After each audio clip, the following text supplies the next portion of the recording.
doing here at Rugby Park. It's time now, though, to sit back and enjoy the action. It's Kilmarnock against Dundee United for a place in the semi-finals of the League Cup with Craig Levein, Cammy Bell and Rob McLean.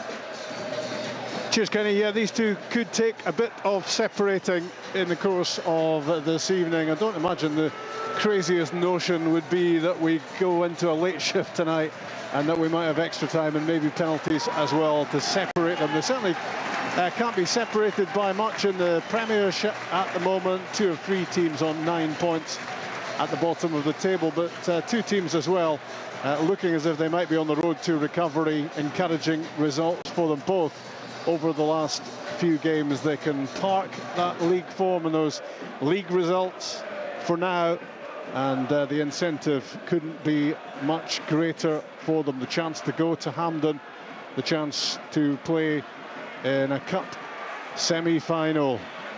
The last time Kilmarnock were as far as the quarter-finals was back in 2012. Dieter van Toornhout, the match winner when Killie won the League Cup. Just trying to remember who was man of the match, and his name evades me at the moment, but he was reluctant to talk about it pre-match, but eventually Kenny managed to squeeze a few words out of him about that man of the match performance as Killie won the League Cup 10 years ago. Kevin Clancy is the referee here as we're about to get underway at Rugby Park, and as you've heard from Brian, he will be the man in charge on Friday night. No pressure at all then for Kevin Clancy as VAR is introduced in Scottish football for the first time. Underway in these League Cup quarter-finals, the Premier Sports quarter-finals. Kilmarnock against Dundee United, pitching for a place at the National Stadium,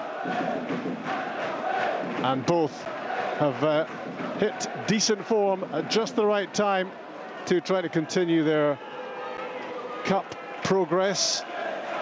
Dundee United in a strip which is mainly black with tangerine trim, and Kilmarnock are in their traditional colours, and Killie playing from right to left as we look in the first half from our position at the back of the main stand.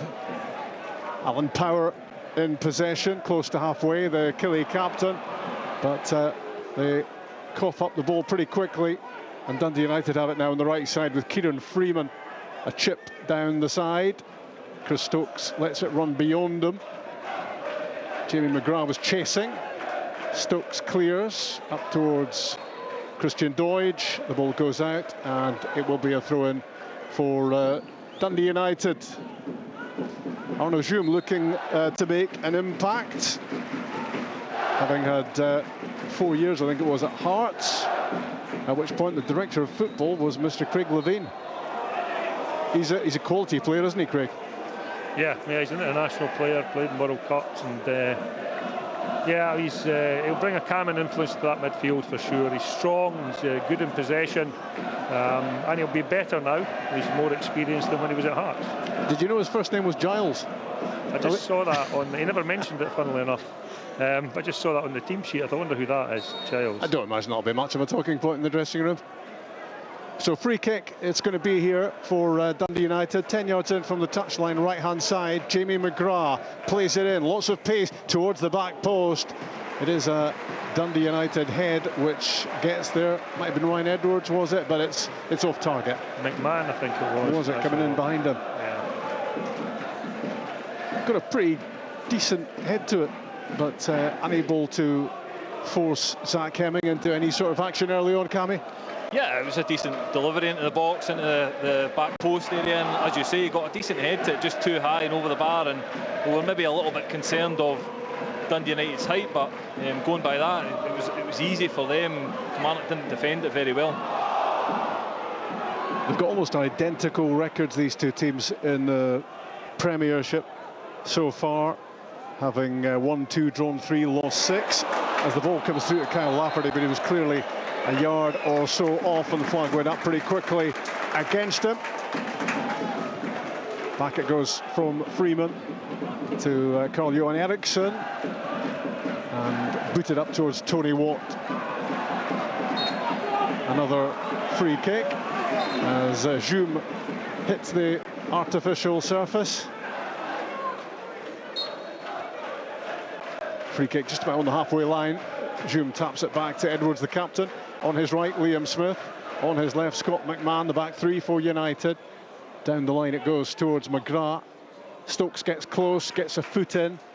Jones clears, but plays it straight to Hume. It's a stuttering start to the game, really. No great fluency for either team so far as the ball is played up to Lafferty. Just waits for contact from Liam Smith, and down he goes. Free kick given, and Kyle Lafferty being Kyle Lafferty, he bounces the ball off the head of Kieran Freeman, who gets too close for comfort as he sprints back up the pitch, and Kevin Clancy wants a word.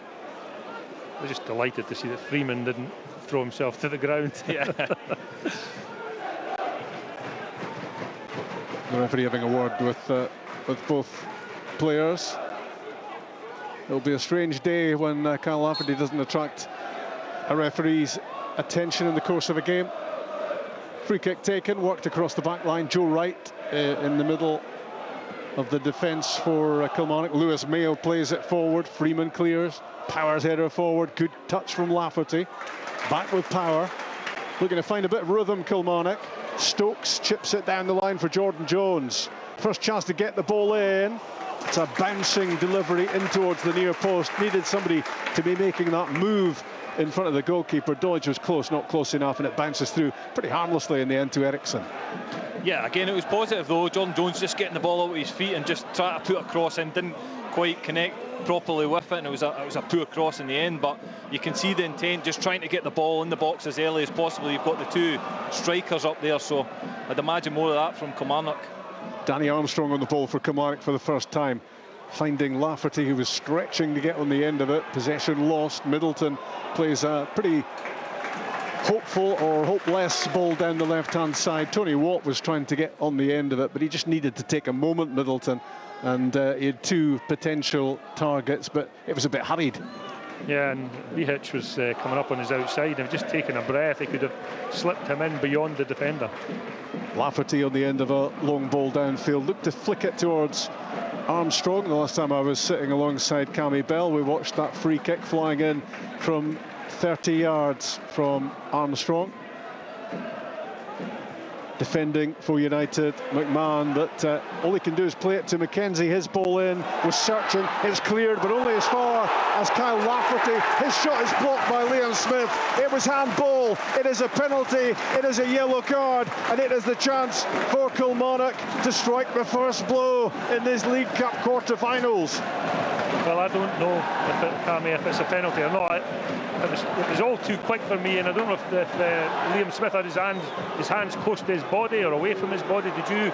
Yeah, again, I think Kevin Clancy's in a fantastic position. He's right in front of it. There's nobody blocking his view, and he pointed to the spot straight away. It looks as if he's turned his body, whether his hands are floating away from it, and that's why he's given the penalty. But he was very, very sure of his decision. Yeah, he was adamant. He did take a breath, and then which I quite like, and then he just made his decision. So it'll be good to see later on, but Kilmarnock have a chance to go in front. Yeah, and it was that direct ball up, just a long ball up and playing off of it, and it was Kyle Lafferty's strike, but huge opportunity for Kilmarnock to get in front. I don't think there was a furious reaction from Liam Smith about it. Maybe that tells us something. So the chance with 7 minutes on the clock for Kilmarnock to go in front. It is Kyle Lafferty, and he buries the penalty perfectly. Eriksson went one way, the ball went the other. And it is Kilmarnock who strike the first blow against Dundee United in the first of the Premier Sports quarter-finals. Yeah, we said before the game, big player for big moments, and Kyle Lafferty steps up, sends the goalkeeper the wrong way, and you need an experienced player on a penalty, such a high pressure penalty early on in this game, and it's a great start for Kilmarnock. Yeah, it just surprises me how Kyle Lafferty found himself just at the edge of the penalty box, completely unmarked to get that shot off. I mean, Liam Smith did exceptionally well to block it, and obviously he's used his hands according to Kevin Clancy, but it's a silly goal to give away from Dundee United's point of view. Yeah, I totally agree. He was in acres of space, 18 yards out, and as you say, Liam Smith had to dive in front of him, and obviously it's hit his hands and gave away the penalty. But it's worrying for Dundee United how much space that the main striker for Kilmarnock and Kyle Lafferty played at his quality had. It's apparently a surefire penalty. according to Scoop on the touchline, and we never doubt his word. Well, there couldn't be a better man to let us know. Absolutely. So it was a penalty, and there was certainly no doubt about the conversion of the spot kick. Kyle Lafferty hasn't exactly been raining goals in this season, but that is number 3 of the campaign, and there was never any doubt about that ending up in the back of the net. Eriksson comprehensively beaten, and Kilmarnock off to the ideal start. He won the penalty. His shot was blocked by the arm of Smith, and he tucked it away himself. Lafferty seems as if he could be out of action for a while coming up, and he's just banking a few goals early on this season, and that one could be significant. Yeah, that's a great start for Kilmarnock, and a huge goal. I think it'll settle them down a little bit. The last time I seen them, they played with a lot of energy. They're pressing. You can see Derek McInnes has been working on that with Kilmarnock, that they work so hard out possession, and they've started the game that way as well, and they've got their goals, so they've got something to build on. Here's Smith looking to make amends down the right hand side. His cut back, almost falling for Freeman, but it is Jamie McGrath on the turn who equalises within a couple of minutes. It's a sensational start to this League Cup quarter-final. It's 1-1. Yeah, it's Glenn Middleton. Yeah, you're right. Yeah. I mean, it was a brilliant finish. We were actually sitting right behind it, and how he's managed just to shape it inside that far post. I mean, that's Kilmarnock. What were they in front for 2-3 minutes? Derek will be absolutely furious. But all credit to Dundee United. Yeah, it's a simple goal as well. Liam Smith just walks down the right-hand side, and no Kilmarnock player puts pressure on him, and he gets the ball into the middle, and then what a finish that is. It's right in the corner. Zach Hemmings stands there and just watches it go in the corner. But yeah, what a response from Dundee United. But here again, I mean, you know, same thing. The crosses come into the box, and you know, Dundee United have got 2 players actually who were free in the box. Middleton arrived at, he's taken a brilliant touch on his left side and shaped the ball into the corner, but it was terrible defending by Kilmarnock. Yeah, I think less than 3 minutes Kilmarnock were in front. They didn't have long to enjoy the advantage. It's back to all square. We were hoping for exactly this sort of cup tie. Some start as Danny Armstrong is dumped to the deck, and Kilmarnock will have a free kick across on the right-hand side. Yeah, Freeman was in there as well, looking to get on the end of that for United, but it was Glenn Middleton on the turn, curling a left footer, reminiscent of the goal he curled in against Alkmaar at Tannadice. And now Kilmarnock looking to strike back, having been pegged back. It's Jordan Jones with a free kick into the box. Cluster of players. The ball goes behind. It will be a goal kick. But already, with 11 minutes gone at Rugby Park, couple of goals, one each. Yeah, what a start it's been. It's been phenomenal. And again, it was a decent delivery from Jordan Jones, and you can see Kilmarnock have got a bit of height difference, physicality on their side tonight. But yeah, great response from Dundee United. They went straight up the pitch, and that finish was phenomenal from Glenn Middleton. Just the turn, and as Craig said, the way he shaped that ball into the corner, leaving Zach Hemmings with absolutely no chance. It's a lively start at the Falkirk Stadium tonight as well in League One. Falkirk 2 up against Alloa inside 7 minutes. Brad Mackay got the opener. Allegria has got their second, third in League One. Falkirk against 5th placed, or at least they were going into it, Alloa. 2-0 Falkirk early on, 1-1 here at Rugby Park in the first of the Premier Sports Cup quarter-finals. And the man who conceded the penalty, Liam Smith, taking a throw-in close to halfway, gets it back from Freeman. Freeman plays it up the line, intercepted, well defended by Kilmarnock. Power and McKenzie alongside him in that boiler room area, with Blair Alston out injured for Killie, and Rory McKenzie is more than happy for the team he's been with for so long to play absolutely anywhere, and he is one of those 100%ers. You never really have to ask the question. Throw in for Killie, flicked on by Lafferty, cleared by Edwards, heading towards Tony Watt, headed away by Joe Wright, the former Doncaster defender. And the ball is at the back again with United, and Ryan Edwards. Forward it goes to Joum. There's an edge to this game, Rob. There's been 2 or 3 tackles already, and a lot of contact without there being fouls. Behic, who's been in fantastic goal-scoring form, 2 in the last 3 for Dundee United. He plays it cross-field to Smith, getting forward, down the right, clipped inside. Middleton on the left foot, Dundee United's goal scorer. Then it's McGrath. Smith again, down the line for Kieran Freeman. Jones tries to stop the cross and does. It's hooked back towards Smith, and he couldn't get his boot wrapped around it to get the ball into the middle. It goes behind for a goal kick. No complaints about this cup tie so far. 13.5 minutes gone. Kilmarnock 1, Dundee United 1. Yeah, again, it was an opportunity for Liam Swift to wrap his foot around the ball and put it in the box. He got it all wrong and straight out the pitch, but you can see Dundee United have got a lift from that goal. They've got energy about them. They want to play on the front foot, and yeah, Kilmarnock just need to settle the game down for 5 minutes and make sure they don't give anything else away, because they'll be really hurting after that goal, because it was such a simple goal to lose, and Derek McInnes will be fuming inside. Zach Hemming with the goal kick for Killie.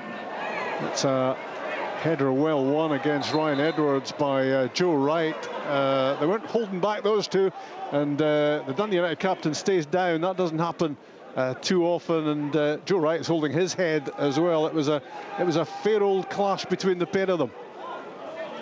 Yeah, I mean, he's rubbing the back of his head. Or is it the front of his? I think it's he's holding his face, isn't he? He's holding his face, so maybe there is a problem.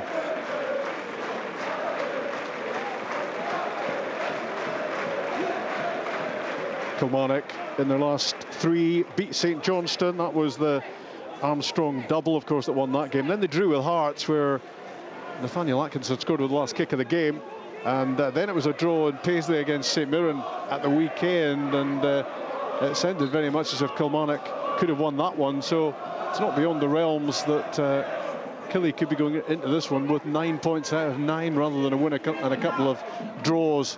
But Derek McInnes well happy with what he's getting from his team in terms of progress and development at the moment. But they've been pegged back here, having gone ahead early on. And that penalty from Lafferty cancelled out by Middleton. And it is 1-1 on BBC Radio Scotland, with all the League Cup action to continue tomorrow night. The other 3 ties all being played in staggered fashion tomorrow night. Possession lost by Alabiosu on the wide right. In it comes from the left for Dundee United, cleared by Lewis Mayo. Here come United again. Across to Smith, wide with Freeman.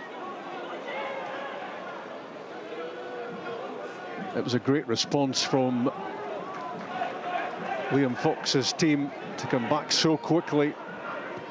Edwards with a chipped ball down over the top of Alabiosu, looking for the run of Glenn Middleton. Just too much on it. It bounces behind for the goal kick, but you could see exactly what he was trying to do.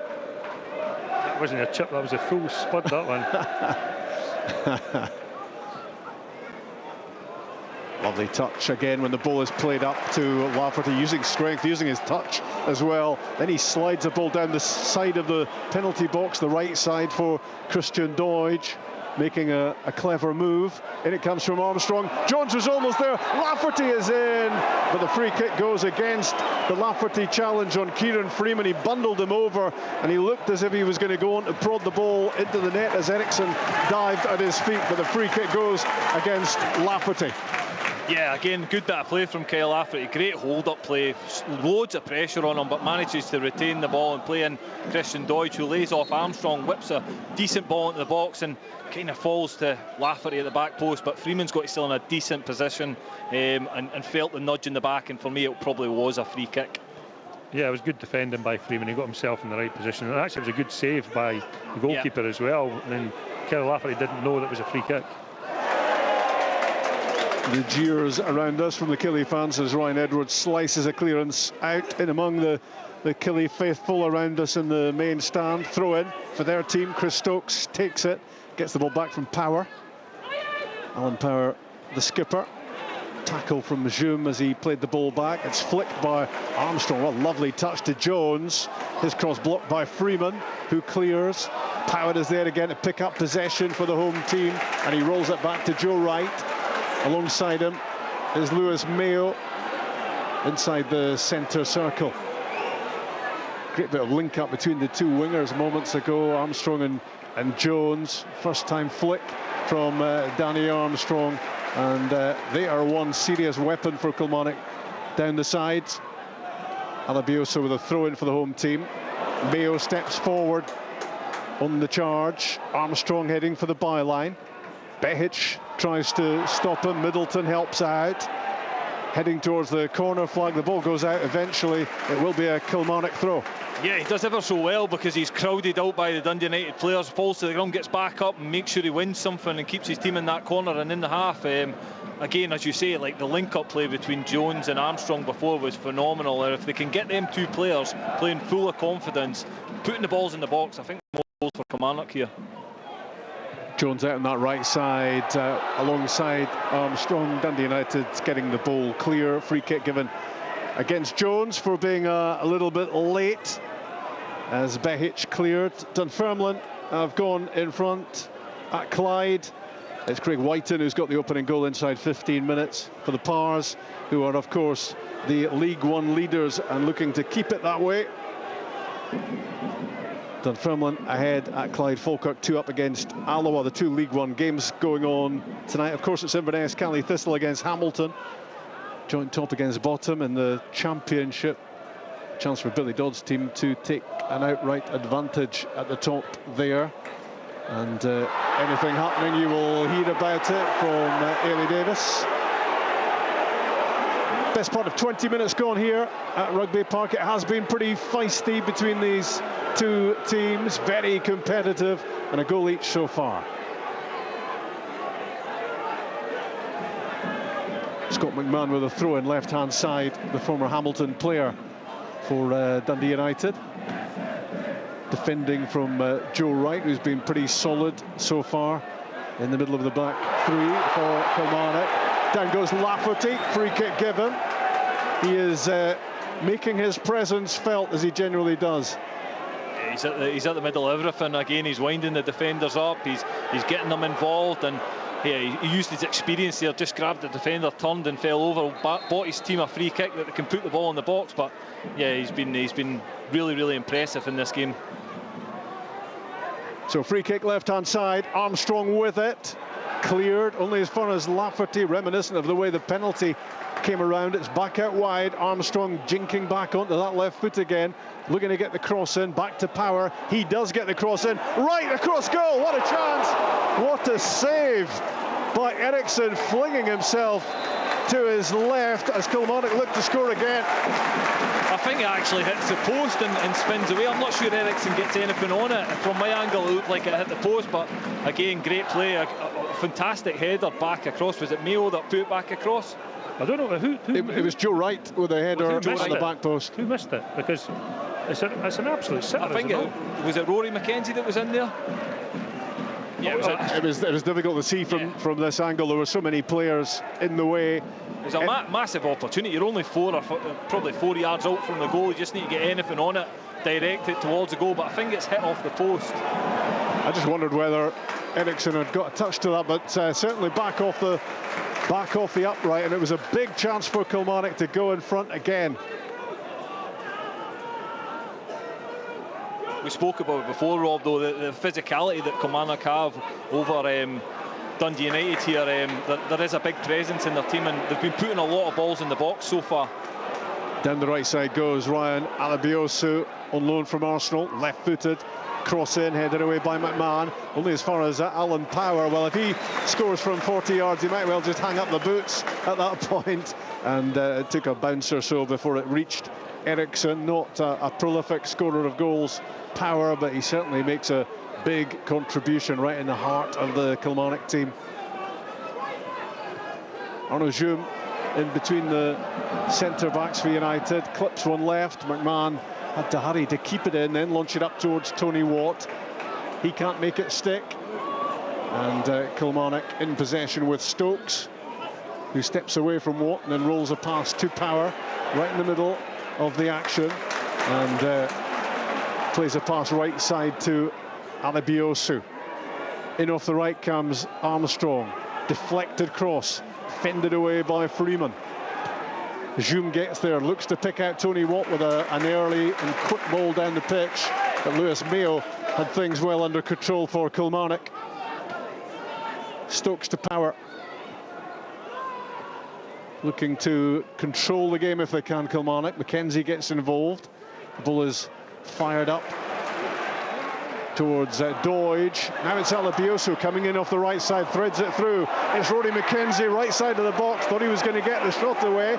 Plays it back out. Armstrong whips it in. Kyle Lafferty's header flashes wide of target. It's another big chance for Kilmarnock. Yeah, I think he's headed it onto his own shoulder, Rob.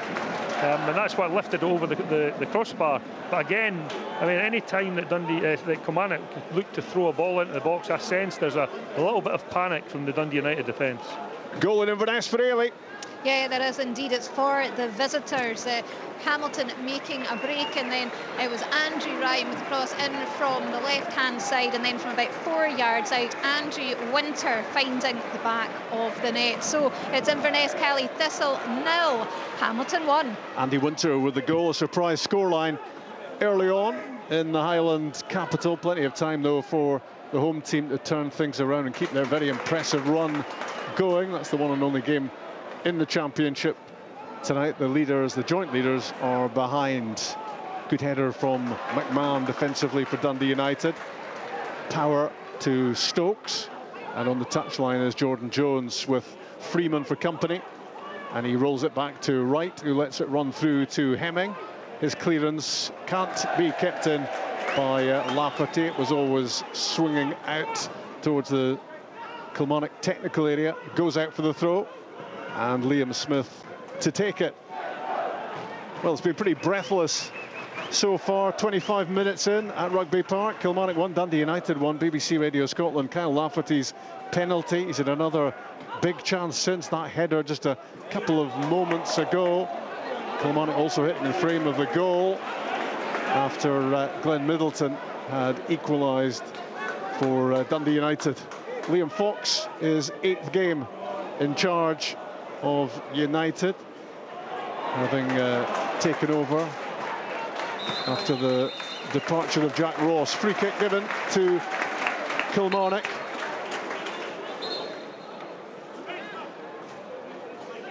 Just back in the Premiership this season, looking to establish themselves again as a top flight team, and making moves in that direction in the last week or so. And well, it would be some achievement for them if they can get to Hampden, and that's the prize tonight for the winners, place in the League Cup semi-finals. Jones again jostling with Freeman. Power always offering himself for a pass. Back it goes to Hemming, and the goalkeeper launches it up towards Doidge. Good header, flicked on towards Lafferty. Edwards gets there first, rolls it back to Eriksson, and the Finnish keeper plays it up towards Tony Watt, who's had little to feed off so far. Joe Wright's headed away from him, towering over United's number 32. Smith, Watt dropping off, finding a little bit of room that time. McGrath, right side, spins away. Zoom to Dylan Levitt, and on to Scott McMahon. United just keeping the ball at the moment. Back it goes to Edwards, and his pass finding McGrath. Back to him from Smith. This is what Dundee United needed. They needed a respite, because the last 10 minutes has been all Kilmarnock, and they're just trying to control play here and keep the ball. Yeah, until Liam Smith let it drift over the touchline underneath us. Commentators' course. It was all going well until that point. Out for the Killie throw. I mentioned those last 3 games for Kilmarnock.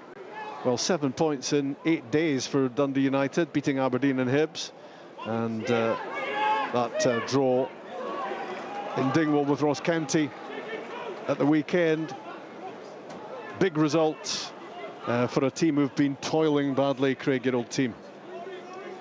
Yeah, and I think there has been a definite improvement in United's side. I feel that Kilmarnock are maybe just edging this game at the moment. I feel they're more of a threat in the final third. They just lose it there between Powd and McKenzie as they were getting into a pretty promising situation. But what they've done very successfully is when they have lost it, they've won it back very quickly, Kilmarnock. And here goes Alabiosu, those long legs getting him down the pitch really quickly. Good ball in beyond the back post. Jones almost there. Freeman got there first for United, who now look to counter, but he's ploughing a lone furrow at times, Tony Watt, not really getting a whole lot of service. And really their goal is about their only serious venture into the Kilmarnock penalty box. It has been, yeah, but Cameron was right.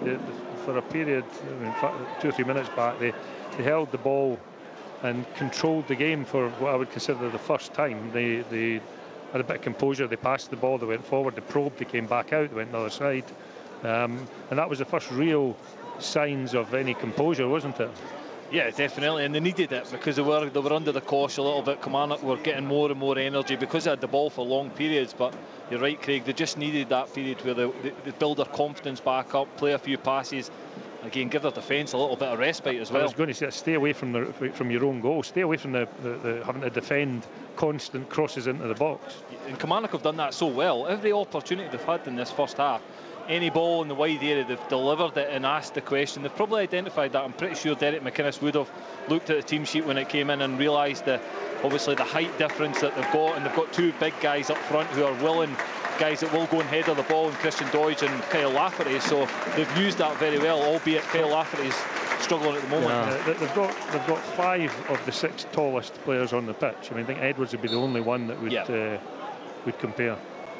It's an ankle problem, isn't it, Brian, for Kyle Lafferty? Yeah, he took a knock a couple of moments ago and he went down. He tried to run it off, and then he took another knock in it, and that was the reason he ended up on the pitch there. He's just still receiving treatment. Then as Cameron is ready to come on, if it's decided indeed that Kyle Lafferty can't continue.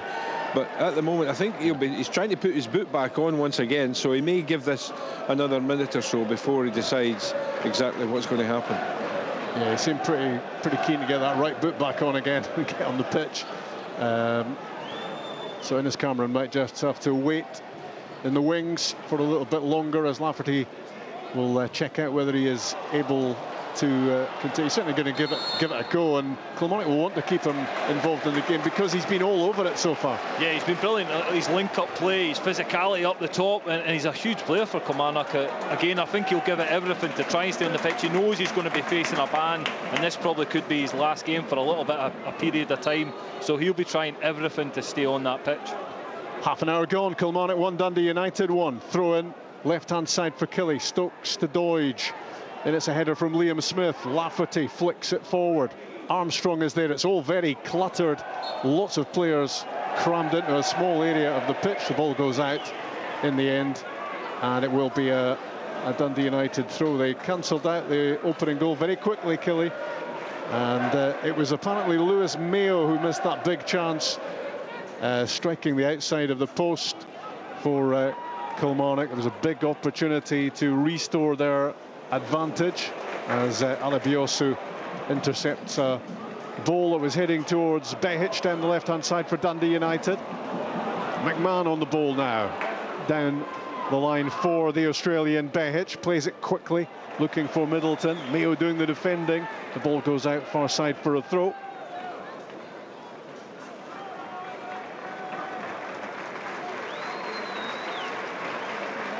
So tomorrow night, Motherwell Celtic, followed by Aberdeen against Partick Thistle. Rangers Dundee rounds it all off, and those kickoffs ranging from 6:15 to 7:45 to 8:15. All the action will be right here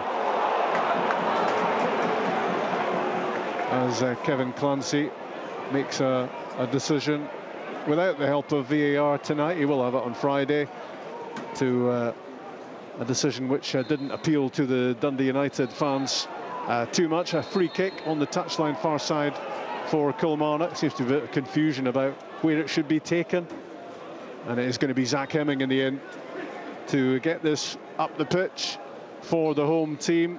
Hasn't had anything to do, Hemming, apart from pick the ball out of the back of the net when Middleton equalised. Kyle Lafferty having scored the opening goal. Alabiosu for Killy with a surge of pace. Sometimes the ball gets in the way, I think, for him. and he just takes a heavy touch and he overruns it there. When everything falls right for him, he can be a real danger. Yeah, he's got electric pace, hasn't he? And he does have the intent to go forward and take people on. He was just a little bit heavy with his touch on that occasion.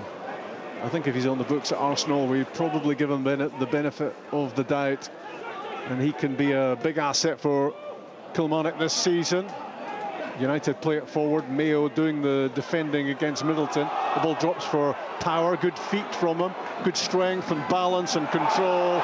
And he turns away from Arnaud Jum's challenge as well. There were lots of Dundee United players chasing Power there, but he came out on top, and the Kilmarnock fans enjoyed that moment. United back on it with Jum. In goes McKenzie. The ball goes out. And it is a Dundee United throw. Yeah, it was brilliant from Alan Power how he managed to keep the ball, and again it was great to see him bouncing back up. Maybe could have stayed down and won a free kick, but got back up and got on with it. But it's been quite an aggressive game. Both teams are going in for challenges and making their physicality felt throughout this first half. Jamie McGrath with a free kick movement ahead from Middleton down the right side of the penalty box, but it's that man Power again. He's here and there and everywhere for Kilmarnock in the game. He sensed the movement there of Middleton, got across, got his body in the way, and ushered the ball behind for the goal kick. It all fizzles out for Dundee United. Yeah, fairly evenly matched again. Has either goalkeeper made a save, really? No. Eriksson maybe caught one that was right at him, if I remember correctly. Yeah, that's about it.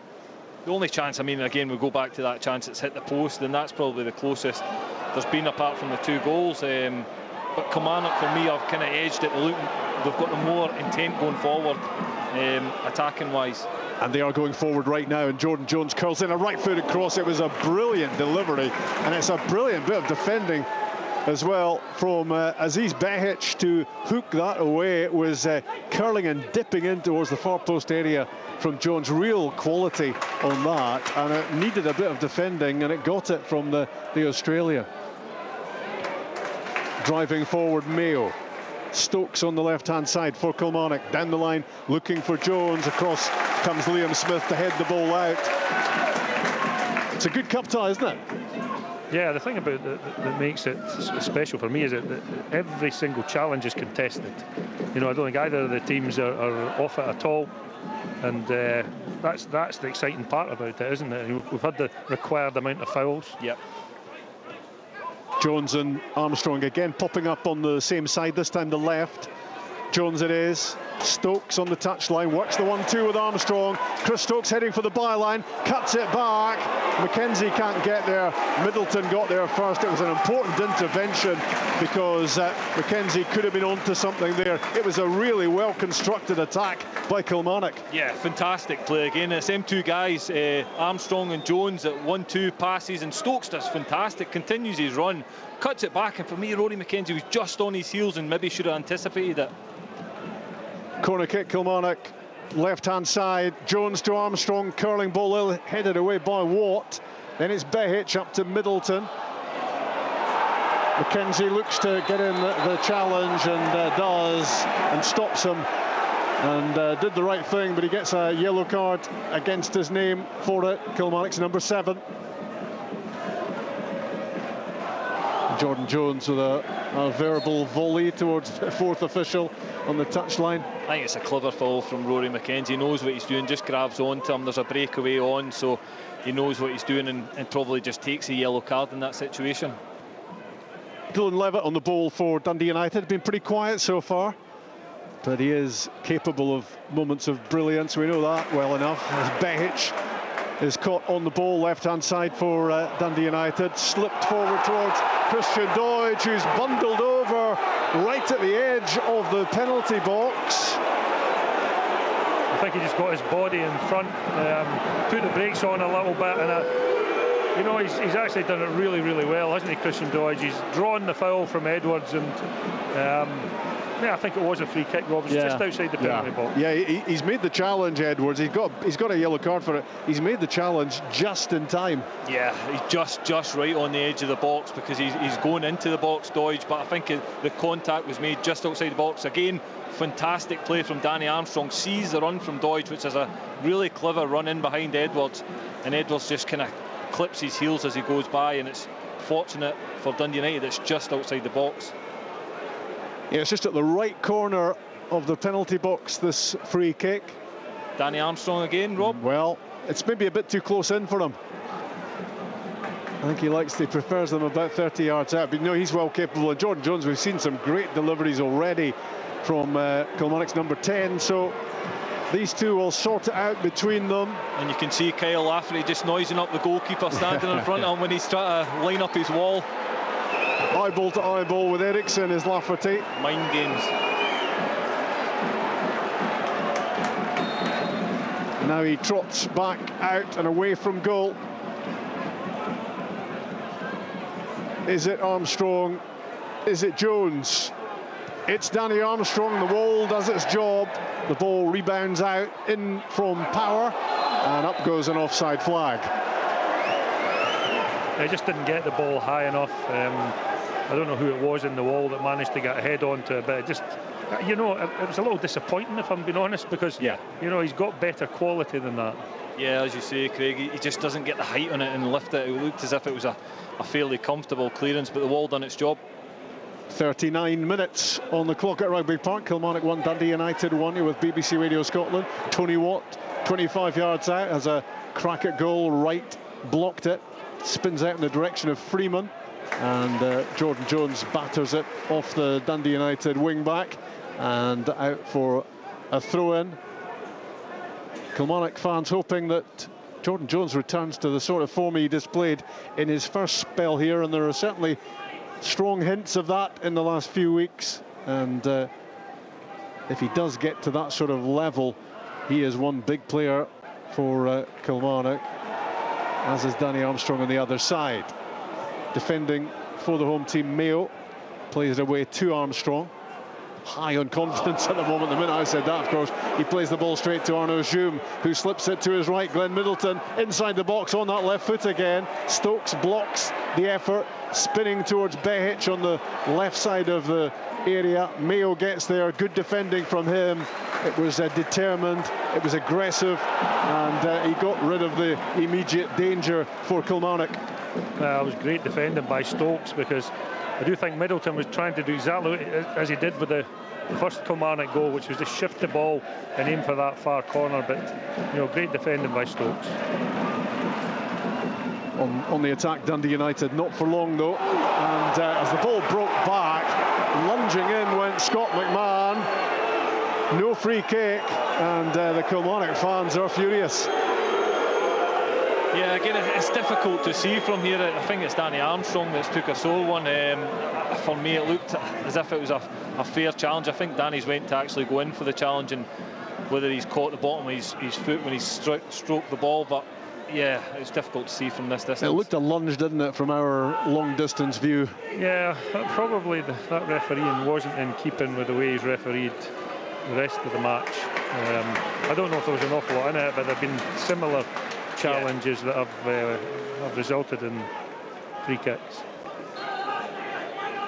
We're inside the last 4 minutes of the first half here at Rugby Park. Very entertaining cup tie so far. We did think that there wouldn't be much between these two, and that's the way it's playing out in terms of scoreline, although away from the scoreline, Kilmarnock would certainly be ahead on points here because of the chances that they've created. It's been a good performance so far from Derek McInnes' team. Throw in underneath us for Liam Smith for Dundee United, 10 yards inside Killie territory. Back to him, and he fires it into the centre circle for McMahon. He angles one out wide, and Stokes is there between Middleton and Freeman to head the ball out. Back to Smith.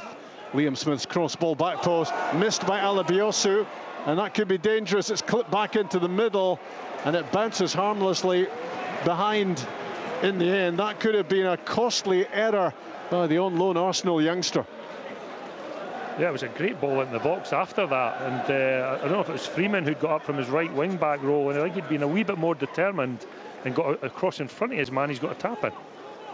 Apologies if you've picked up any bad language around the ground. We're heading for half-time here. Not much more than 2 minutes to go And it is Kilmarnock 1, Dundee United 1, playing for a place, the first place available in the League Cup semi-finals. Of course, if the scoreline stays this way, it will go to extra time and it could go to penalties. It will be settled tonight before the other 6 in the quarter-finals scrap it out tomorrow, and then we'll have the draw after that for the semi-final lineup at Hampden.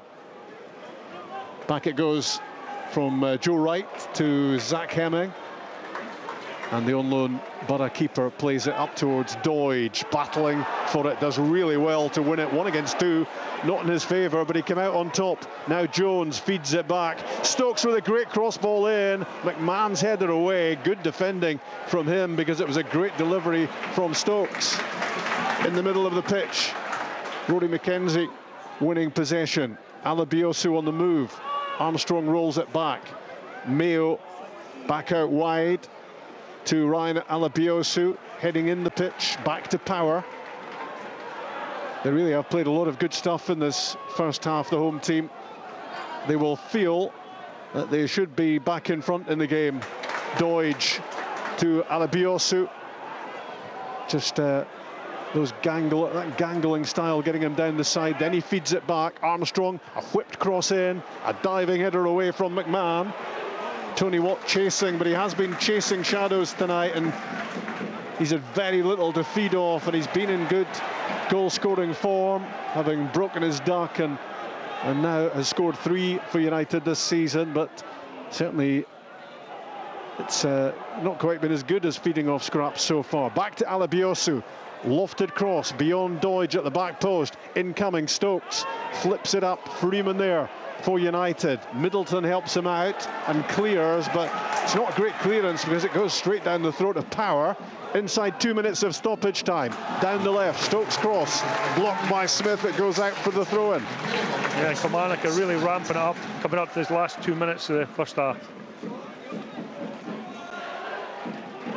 Chris Stokes, a very solid defender for Kilmarnock, but he's shown what he can do when he gets forward here.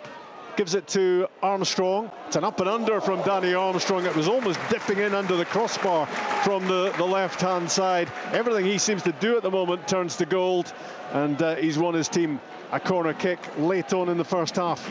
I'll tell you what, Rob, that's a horrible one for a goalkeeper. The way that Danny Armstrong's just looped that up in the air, it's right underneath the crossbar, and Eriksson does ever so well just to put it behind. He was under a little bit of pressure from, I think it was Kyle Lafferty, but a horrible one to deal with. He made a good decision, didn't he? Oh, totally, yeah, correct decision. Corner kick right-hand side, right at the end of the first half for Kilmarnock. It's Armstrong and Jones. In from Jones. Stokes was waiting, and it was an important header from McGrath, flicking it away, and it goes out in the end for a throw-in across on this left-hand side. Maybe one last chance for the home team to get the ball in the box, and they will be disappointed at the interval not to be in front if they can't find something right here. Freeman clears. Again, it's Power who's there. Alan Power swings a ball with the outside of his right boot across towards Armstrong, and it's cleared by Behic. We're well through the 2 minutes of time added on at the end of the first half as the ball is rolled back to Hemming. Launched down the left-hand side. Nobody there for Kilmarnock, and Keenan Freeman can just let the ball bounce out for the throw-in. A very entertaining first 45 minutes, or 47 as it is now at Rugby Park, and that is Kevin Clancy's whistle, which brings it to an end. It was a very lively start to the game in which Kilmarnock went in front inside 7 minutes. In fact, just on 7 minutes, Kyle Lafferty's shot blocked by Liam Smith, used an arm to stop the shot. Kevin Clancy pointing to the spot, and it was brilliantly taken by Lafferty as Eriksson went one way and the ball went the other, and Kilmarnock were in front, but they weren't able to enjoy the advantage for too long inside 3 minutes. Beyond that, and Dundee United were ahead.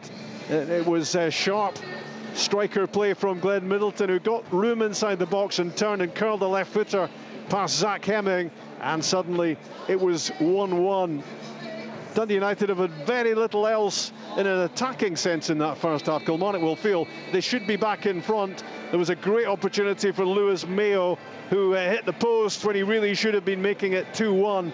And there was a header for Kyle Lafferty which flashed over the top, and the way he's been playing, you expected it to flash into the back of the net. But still inseparable, these two, who are joint bottom of the Premiership alongside Ross County. It's a massive prize to think that they can get to Hampden for a League Cup semi-final, but very close at half-time in terms of scoreline.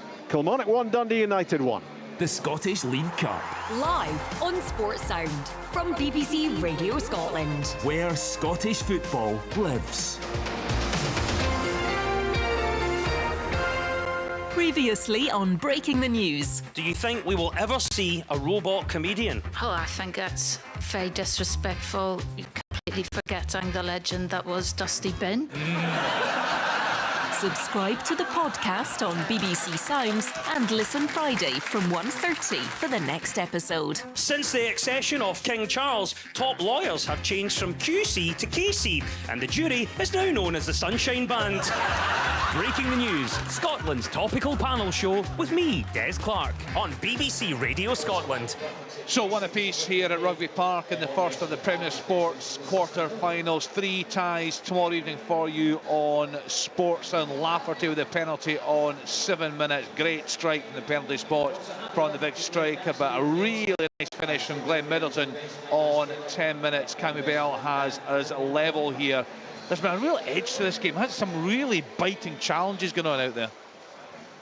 Yeah, it's been a really good game to watch. A couple of goals. There probably could have been more for Kilmarnock if they take their chances. But you're right, Kenny. That again, there's been a real bite about it, a real bit of steel about this game, and really competitive. Both teams looking to go and be aggressive in challenges, play with a bit of tempo. It's been a really, really good game to watch. Yeah, it's what we hoped for, wasn't it, Craig? You're never quite sure what you're going to get. On the surface, it's not sometimes great for an enjoyable watch in terms of a game of football, but tonight it's been all action right from the start. I guess Kelly will feel a bit hard done by they're not in front.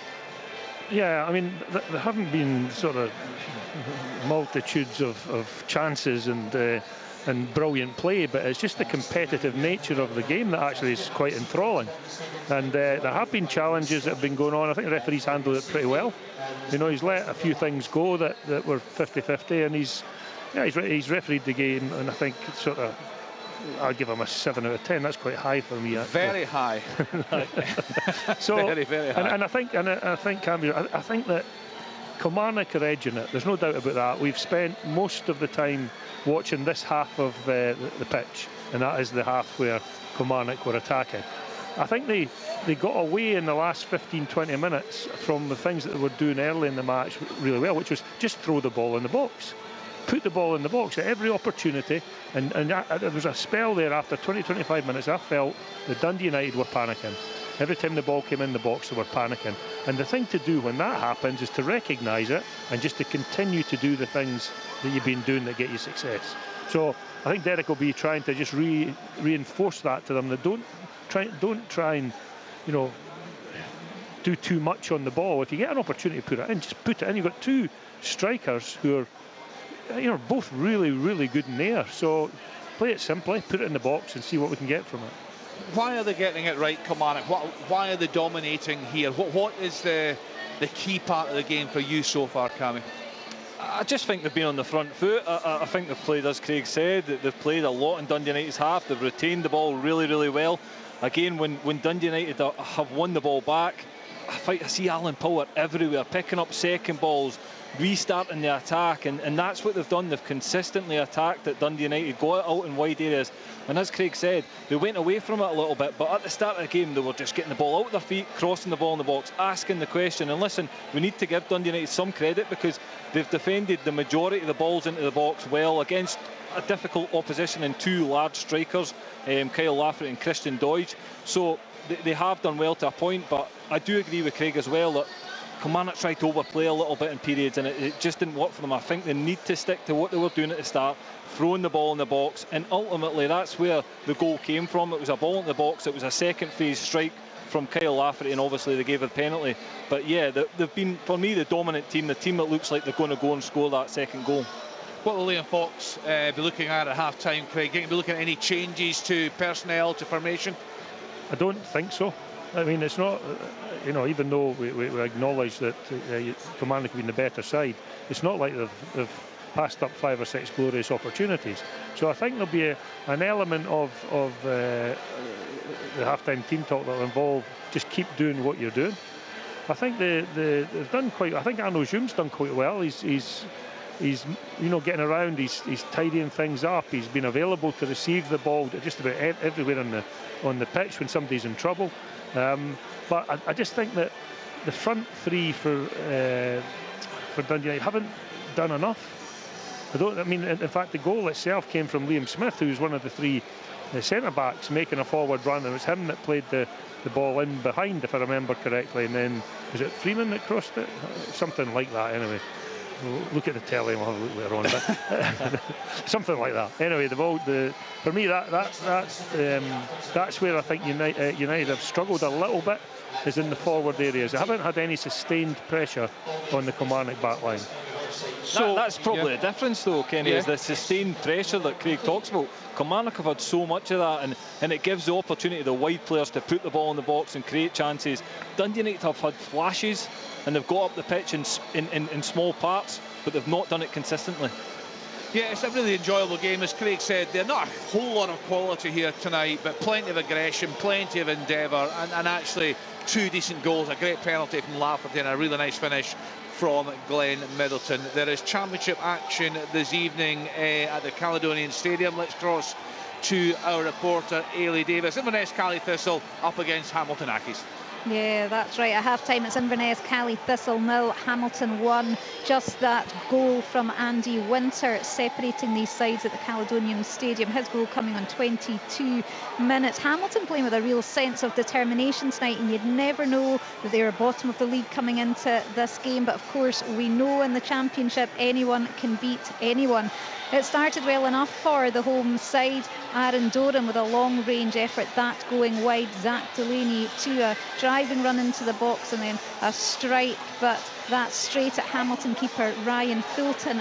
Max Ram too. Now he came on just ahead of this match, kicking off to replace Wallace Duffy, who picked up an injury while he was warming up. So Ram too with an effort ahead of that, as I say, held by Fulton. Accies Steve Lawson firing an effort into the side netting, although it did take a touch on the way. And then, of course, Andrew Ryan with a low cross in from the left. Andy Winter inside the box and his strike from 4 yards, putting the visitors in front. So if the scoreline stays like this, Hamilton will move off the bottom of the table. A big 45 to go. Inverness, no, a draw or a win will put them above Partick Thistle, top of the table. They occupy that spot at the moment, of course, on goal difference. So a big 45 minutes to come here in the Highlands. As it stands, it's Inverness Cally Thistle 0, Hamilton 1. Thank you to Ailey Davis. In League One this evening, half-time Clyde 0, Dunfermline 1. Craig Whiten with a goal there on 15 minutes, and Falkirk cruising at home to Alloa. They lead by 3 goals to 0 at the break. Brad Mackay with the opener on 3 minutes, and a double from Juan Alegria. 7 and 44 has John McGlynn's side well in control of that match there. So we're waiting for the second half to start here, Craig Levine. Just looking at Dundee United, we spoke a bit about Tony Watt before the game. He's having to feed off scraps up front there tonight. He'll be disappointed with that, especially with the players who they've got in the side who have got great delivery. Yeah, I don't know, in all honesty, if Tony Watt, in this type of game, they might be better with an Aku up front, who's, you know, really strong and quick and will run the channels. Tony's for me an all-rounder. He does everything really well. But for me, I think they just need real pace here to take advantage of any moments they get when they can play forward. And they haven't done that often enough. And a lot of the time, it's because Tony's not been able to outpace the back line of Kilmarnock. So they need a threat over the top so that they can change the ball from their final third to their attacking third as quickly as possible. It's a powerful looking back line actually for Killie. It's a powerful looking side, isn't it, Cammy? But they're very strong, very resolute at the back. Yeah, and they've been fairly organised as well. Again, as you say, they're strong physically throughout their team, especially at the back. So it's been really difficult for Tony to get in the game. As Craig said, he's really isolated. It looks like when the ball goes up, Kilmarnock defenders, there's 2 or 3 players always around them, and they're just nipping in front and stealing the ball off him. So it's been a really tough night for him so far. We'll look ahead, Craig, to tomorrow evening's games after this one's done and dusted here at Rugby Park. Motherwell against Celtic, 6:15. Aberdeen, Partick Thistle, 7:45. Rangers at home to Dundee, 8:15. Talk us through your thoughts then. Motherwell, I mean, quite a disappointing performance against Rangers on Sunday at Fir Park. Celtic absolutely rampant at home against Hibs on the Saturday. You can only really see one victor there. Yeah, but I quite like Motherwell this season. Yeah, they're different under Stevie Hamill. Yeah, they are, and I saw them lose to Hearts. I think it was 3-0 if I remember correctly. But in all honesty, I thought Motherwell played really well. It sounds ridiculous, but I thought they did. Yeah, they did play well. They did play really well. It was a weird game. So I think they've got more to come as the season progresses. I think they'll get stronger. I really do. I mean, the surprise for me with the Hibs Celtic score was a surprise. I thought Hibs had picked up and were doing reasonably well, and I thought they would maybe go with a bit of belief and see if they could get something from the game. But I mean, Celtic have obviously been at it, and one thing about Ange Postecoglou is that there's no room for any slackers in that team, is there? No chance. As soon as there's any sign of anything, I think he must be right after them. Because you can tell very quickly when they take their throw-ins and free kicks and everything so quickly, and everybody's in the same space mentally, and so I think it'd be pretty easy for him to spot if 1 or 2 aren't quite at it to the same degree. So, and I think that's what he's brilliant at. He's got his team playing a great style of football. At the same time, there's this relentlessness about them. That you think, dearie me, I wouldn't like to play against. When do you get your breather? As a defender, when do you get your breather? Well, you don't, do you? So no, you just don't get a break. And actually, it could have been more. There could have been a few more on Saturday. They absolutely thumped Hibs. Aberdeen at home, Cammy, to Partick Thistle tomorrow evening. A real challenge for the Championship side, but they're going well. They play good football, and I guess it's maybe when you're talking about your 2012 Cup final, a free hit. It is, it absolutely is, and they're a team playing with confidence. They're used to winning games of football, so I think that the game being at Aberdeen gives Aberdeen that little bit edge. If that had been down at Partick Thistle and in Glasgow, then it could have been a stickier game for Aberdeen, but it's probably one we look at from the outside that Aberdeen will be confident going into that, but they need to deliver, because Partick Thistle, as you say, for me it probably is a free hit for them tomorrow night. Yeah, so 3 games tomorrow evening, and the draw for the semi-finals will take place as soon as these games are finished. Sports Sound on the earlier time of 5:30 tomorrow evening. All square here in the first of the quarter-finals at Rugby Park. Kilmarnock 1, Dundee 8-1, an explosive start. Not too many chances after that. It's a really, really engrossing game. Let's get back to a commentary team then of Craig Levein, Cammy Bell and Rob McLean. Thanks, Kenny. No changes in personnel at the start of the second half, both as they were. Kyle Lafferty seems to be moving pretty well now, having suffered that ankle injury in the first half. He was hobbling around for a while. Presumably he's had some treatment during the interval, and Kilmarnock will look to keep him where he is, he having scored the opening goal of the game after 7 minutes. But the lead didn't last long, and it was all about Glenn Middleton, very sharp inside the box, curling in a left footer, and that is where we are in this game. The last time Kilmarnock were in the quarter-finals of the League Cup, they went on to go to the final and win it 10 years ago. Last time United were at Hampden for a semi-final, League Cup semi-final, 2015. They went on to lose to Celtic in the final. It was Jackie McNamara in charge against Ronnie Dyla back 7 years ago. The twice winners, United, of course, of the League Cup competition. That was a long time ago, and the first free kick of the second half hasn't taken too long to come around, and it was Power on Zoom, and it's a free kick for the team in mainly black with touches of tangerine and Edwards fires the free kick down the pitch, looking to get it beyond Armstrong, and there was a scream for handball from Behic against Kilmarnock's number 11 as he went back inside his own penalty box to defend that. Yeah, good defending by Armstrong. I mean, he matched the run of Behic. If he hadn't done it, he was in round the back of him, so you know, for the winger to get himself back in was good play. It was a good ball from Edwards, searching early second half. Behic with the throw in, headed away by Mayo, but it drops for Middleton, and the ball runs in towards Tony Watt, who goes down, and well, as he went down, he'd one arm up in the air claiming for a penalty. No chance, absolutely no chance. Yeah, I think Tony's just trying to buy something there, but no, absolutely no penalty there. It was went over far too easily. Another throw in just underneath us on halfway. Scott McMahon with it, and Alabiosu with a header away for Kilmarnock. He in that right wing back position. It's Mayo right and Stokes the central defensive back three, and Jordan Jones operating on the left hand side, looking to get forward as much as possible from there. Mayo's header away for Kilmarnock, flicked on by Power. United on it with Levitt, fired through to Watt, lays it off to Middleton, and he lofts it across to the far side for Freeman. A cushion pass back to Liam Smith. Smith's cross, Watt tries to get there, headed away by Joe Wright for Kilmarnock.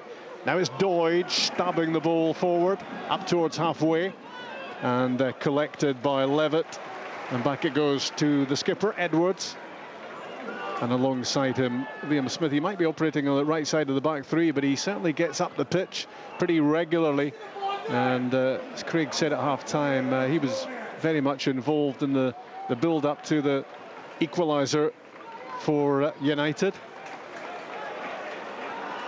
On the ball, right to Power. He's directing operations. He's been very influential in the first half for Kilmarnock, both in breaking things up and starting things off as well. He does the lot, the Killie captain, in his second spell with the club. The ball is back with Hemming. Fired downfield, looking for the head of Doidge, headed away by Edwards for United. McKenzie picks up the pace and drives a pass out to Armstrong. He cuts inside onto the left foot, Danny Armstrong. We were right behind it, and you wondered whether that ball was going to bend inside the post. That was what he was trying to do. It just stayed straight, and it went a couple of feet wide of target. But you're taking chances if you allow Armstrong into those sort of areas. Yeah, again allowing him in on his left foot, shaping up, and he just didn't get the bend on the finish that he wanted. But it was good play from Kilmarnock. Rory McKenzie picking up that second ball, and they've done that in the first half really well. Picked up second ball time after time and continued attacks. So yeah, but really unfortunate for Danny Armstrong there. Yeah, it was a difficult chance, but he'll probably be disappointed. Yeah. He's in good form. Yeah, and that's what strikers do. They get disappointed if they miss chances. It was actually quite reminiscent of his effort for the hat-trick against St Johnstone, Cammy, when we were here. It was a good bit closer than that effort, to be honest, just if it scraped the post. But here come United now down the left-hand side with Middleton, their goal scorer. Right-footed, the cross in, the diving header away by Joe Wright. The loose ball is picked up by Alan Power. How many times have we said that in this game? Really effective play again from the Killie captain. Anything 50-50 or even less in terms of percentages, he is going to get there as a free kick goes against Lafferty for being a little bit over physical against McMahon. Yeah, Alan Power's been brilliant in this game, and he does a lot of unnoticed work where he's picking up balls, breaking up play, but it's just his positional play. He's so aware to where the ball's going to drop and puts himself in that position to go and pick up them second balls, and that's been key for Kilmarnock. That's why they've continued attacks and have built momentum throughout this half. He was great here in his first spell, Craig, but I get the feeling he's even better now. Yeah, Alan Power, like a fine wine, matured. well, I bow to your experience on that score. As the ball is played up for United to Watt, keeps it, rolls it back. Levitt fires a brilliant first-time pass out to Behic. His cross ball is blocked by Alabiosu, and the ball pings behind for a corner kick. What a pass that was from Levitt. phenomenal. And again, the ball was on the move, so it wasn't a dead ball, it was moving back to him, and he's just sung this ball right out to the left hand side. Pinpoint accuracy, fantastic ball. Was that a zunger? He zung it. Zinger, sorry. Yeah, it was some pass. Corner kick, United, left hand side, early second half. Jamie McGrath swings it in beyond the back post. Tony Watt was there to head the ball into the mix, and Kilmarnock scramble it clear. A clear ploy as Watt peeled away beyond the back post, and he was well picked out by the delivery from McGrath. No takers for United inside the 6-yard box. Kilmarnock had enough players there to hustle the ball away. United on it again with Behic just underneath us. A couple of goals for him against Aberdeen and Hibs, back-to-back games. And the ball is now with Freeman and Smith across on that right-hand side. And switched across the pitch by Joum to McMahon, and now Levitt looking to be more involved. He was pretty quiet first half, Dylan Levitt, and he can be a bit frustrating at times because you know exactly what he's capable of, and we saw it with that first time pass just moments ago. United want him on the ball a whole lot more. It's Edwards, the captain, who's on the ball at the moment, heading up to halfway. Liam Smith alongside. On Joum making his first start for Dundee United, the former Hearts player. Freeman on the attack, plays it into Tony Watt. A lovely touch and turn away from Joe Wright. He was committed to the challenge, took him out, and it's going to be yellow. Yeah, I don't think there's any doubt at all that that was a free kick and a booking. It was good play by Tony Watt. He just put the brakes on and changed direction very quickly, and then Wright just didn't see it coming and brought him down for a free kick. Yeah, it was good build-up play as well from Dundee United. Very patient, probably the most passes they've played in a passage of play, and up to Tony, as you say, a great little turn that's just bought that free kick, and yeah, I would agree it's a yellow card. Just signs that United can be a greater force in the game in the opening stages of this second half. They're beginning to get a bit more possession of the ball, getting into the right sort of areas, and they've got a free kick right now from which they will look to get some joy. Just right of centre in the middle of the pitch, 45 yards out. McGrath clips it to the back post for Edwards. It comes out of the box towards Behic, left-hand side. His cross in, headed clear, but only as far as Middleton at the edge of the area. He had a crack at it with his left boot. It's taken a deflection on its way behind, and Dundee United will have another corner. Yeah, I think Liam Fox must have cranked it up a bit at half-time as well, because United have got their tails up at this minute in time. Corner kick right-hand side. And a cluster of United players are just at the edge of the box now, making their move as the ball comes in. It's a Kilmarnock head that gets there. It's Kyle Lafferty clearing for the home team up towards halfway. Behic sweeps it back to Eriksson and then wants the ball back, the little Australian.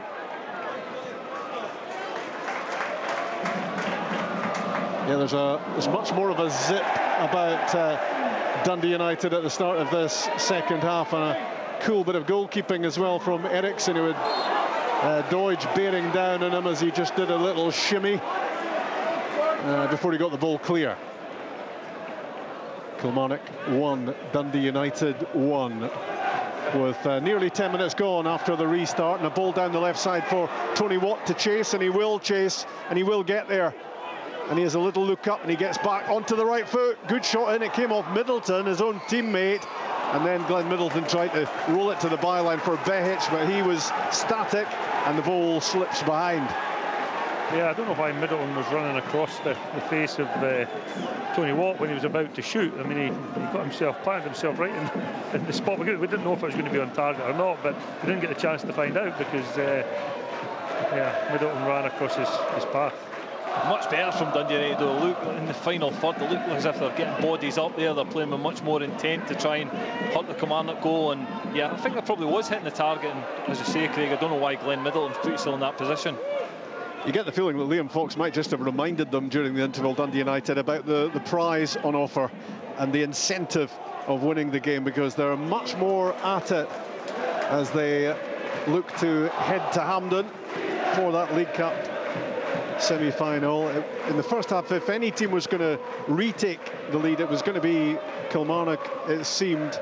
But right at the start of the second half, there's no doubt that Dundee United have got the bit between their teeth. They're playing with a bit more composure, they're putting their foot on the ball, playing passes, and that'll build confidence in them because they've got good footballers on show here. I think in the first half they were panicking, they were under a lot of pressure for long periods, and they were clearing the ball, not picking it up. So they've built their way into this second half much better, and they'll be feeling good about themselves at the moment. On the ball, McMahon, the ball goes out off Lafferty. We'll keep you across the other scores, of course, as well in the second half. Inverness 0, Hamilton 1 was half-time in the Highland capital. Andy Winter's goal. And, of course, those Clyde Dunfermline and Falkirk Alloa games in League One. The ball is with Scott McMahon on halfway. Levitt plays one early down the side. No one really making the move. Behic did eventually, but too late. And up the pitch, Liam Smith doing the defending for Dundee United under pressure from Christian Doidge. Kilmarnock will feel they were in charge for a fair bit of the first half, and they'll be looking to reassert themselves in the second half, because it has been Dundee United who've taken the eye so far since the turnaround, as Joe Wright bullets a header away defensively for Kilmarnock, and it goes all the way through to Eriksson in goal for United. Yeah, Jones and Armstrong haven't really had a chance to run at the back line of Dundee United at all in this second half, and that's the reason why they've not had so many attacks. Ooh, mistake by McMahon, who just dwelt on the ball too long with Danny Armstrong at close quarters. That's not a great idea. It came off Armstrong and luckily just went straight through to Eriksson, the goalkeeper. Down the pitch, Mayo heads it away. Good play from McKenzie. Cushions a header back to Stokes, and he lofts the ball across to the left-hand side for Jones, who was caught by Freeman's challenge. Back to Hemming. Goalkeeper thumps it downfield. Here there was an altercation between Edwards and Lafferty, and the decision goes, as you'll hear from the Kilmarnock fans around us, the decision goes Dundee United's way. Yeah, they're not happy in the crowd here. I think they felt as if Kyle Lafferty was getting held, and I think it was a foul from Christian Doidge after that play, but very excited.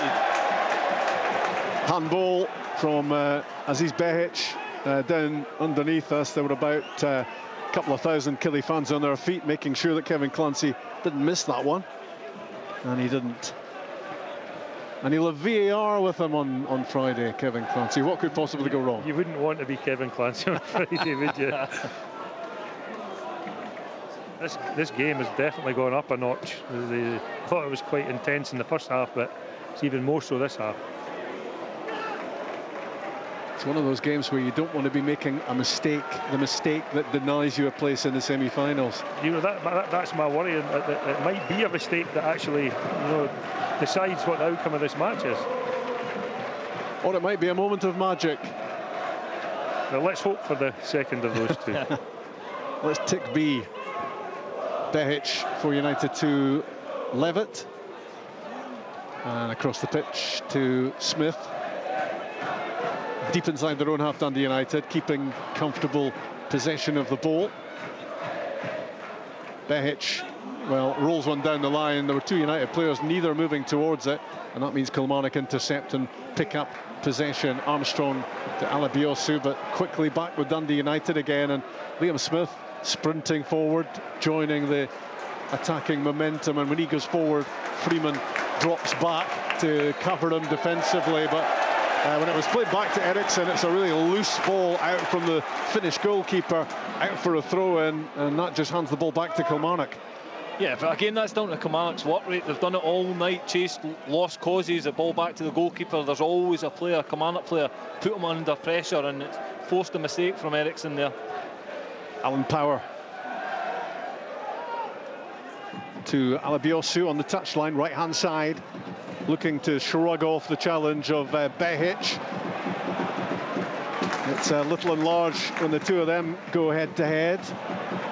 Stokes down the left-hand side for Kilmarnock, a bustling run to get himself into position for a cross. The cross wasn't great in the end, but he can be useful when he gets down that left-hand side and gets out of his general comfort zone of defending.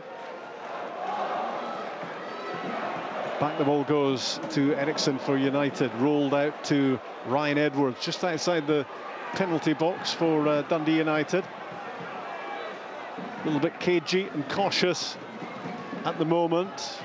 The stakes are high tonight, there's no doubt about it, for two teams who've been struggling till the last week or two to get points on the board in the Premiership, and suddenly this opportunity opens up the chance to get to a National Cup semi-final.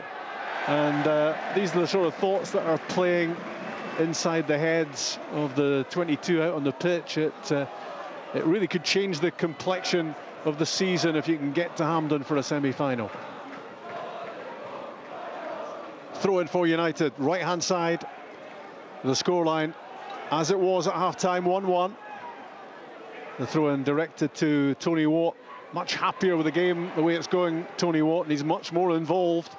And the ball is shifted out to the left for Behic. Two Killie players in front of him. Alabiosu blocked the pass.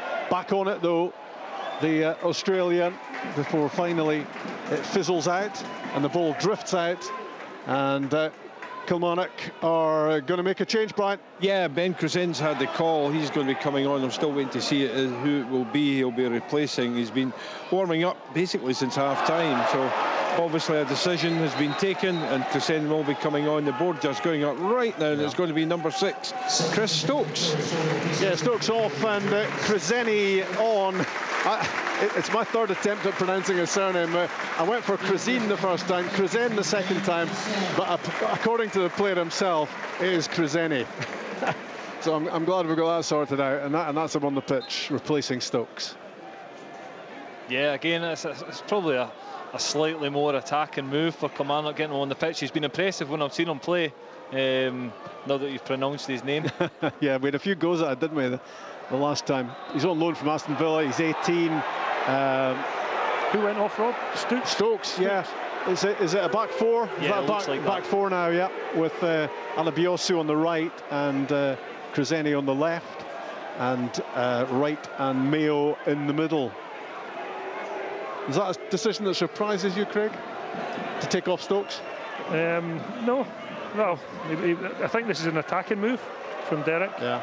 So he's got 2 attacking fullbacks on the field now, whereas previously had 3 centre-backs on the field. Now he's only got 2. So I can only see that as an attempt to advance both fullbacks a bit higher down the field. 63.5 minutes on the clock. You're with BBC Radio Scotland Sports Sound, and Kilmarnock 1, Dundee United 1, the first of the Premier Sports Cup quarter-finals. Tony Watt is occupying that central defence very effectively in this second half for Dundee United. He was pretty much isolated and lost to a large degree in the first half. Middleton forcing in the ball from the byline. Kilmarnock get it clear. Arno Zoom is there for United, and the free kick goes against him. Yeah, I think Tony Watt's actually made a lot more of those channel runs in this second half than he did in the first, and I think that was part of the problem in the first half. I think he's been much more aggressive in his running in this part of the match. So, and that has helped United. That has stretched the game and given them more time to pass the ball around in midfield. Yeah, it's got United further up the pitch, and it's got players closer to Tony as well. Again, if they know he's going to make the run, then they're going to make the effort to get up and in and around about him. So that has definitely been much more positive from United this second half. And here he is picking up the ball on the halfway line. Tony Watt, good control, then he's off and running, socks rolled down in his usual fashion, linking up with Middleton. The ball fired across to McMahon. Nice ball from Scott McMahon in behind Armstrong for Behic. And now here comes Glenn McGrath out on the left-hand side, rolled into Behic. Back to him from Levitt, back to McGrath. Looking to create from here, United. Behic with Jamie McGrath again, but Kilmarnock standing firm, not allowing them to get in, and the ball is forced out for the throw-in. Behic with it to McGrath, close to the corner flag, strong enough to hold off the Armstrong challenge, looking to deliver, rolls it to the edge of the box. Levitt plays it in, Tony Watt, and the flag stayed down. You just wondered for a moment if he was going to be offside there, and it comes off his shins, I think, in the end, and into the gloves of Hemming. Big chance for United. Well, it was a great run by Tony Watt. He got himself in a great position, and he was very unfortunate because the ball skipped off the plastic surface and hit him round about the knee area, didn't it? And it would be really difficult to control that, to get the ball on target 3 or 4 yards out from goal. Yeah, it's really unfortunate. I actually think maybe Tony's thinking the defender's going to get there as well, and I just feel as if he could have made another motion. Caught by surprise, you think, a little bit, because I feel as if he had anticipated he could have moved his knee towards it and kneed it in with a bit more pace. He's just kind of cushioned it into Zach Hemming's hands, but a huge opportunity. You're going for blame the pitch, Craig, are you? Well, to start with, you're allowed to adjust your position, Rob. Yeah, I just thought it was a real opportunity to get something on that. Good contact, and the ball flies in, you think. Here come Kilmarnock now with power, sweeping the ball across to the left-hand side. Jordan Jones. Krzeni is alongside him, but it's Jones on the right foot. Great ball in, important header for Edwards, because there were players flooding in behind him there, looking to get on the end of that from Jones, who is looking to find room for another cross out on that left-hand side for Kilmarnock. It's delicately poised, this Cup quarter-final at 1-1. You would be hard pushed at the moment to make a positive prediction about who is going to come out on top. Throw-in taken, and Krzeni plays it in. It's another Edwards header away for Dundee United. Are you okay for an extra half hour tonight, Craig, if required? If you need me, Rob, I'll be there. Okay, don't you worry about it. Those are the words I want to hear. You would not bet against this going the full distance tonight before we find out who claims the first place in the semi-finals. Another yellow card is flashed on that far side, and it goes the way of Krzeni, the substitute, I think. So just to sum up, Rob, we've had 1 goal each and 1 good chance each. Is that fair? Yeah. Yeah? Yep. Yeah, I agree with that. Yeah. Very even.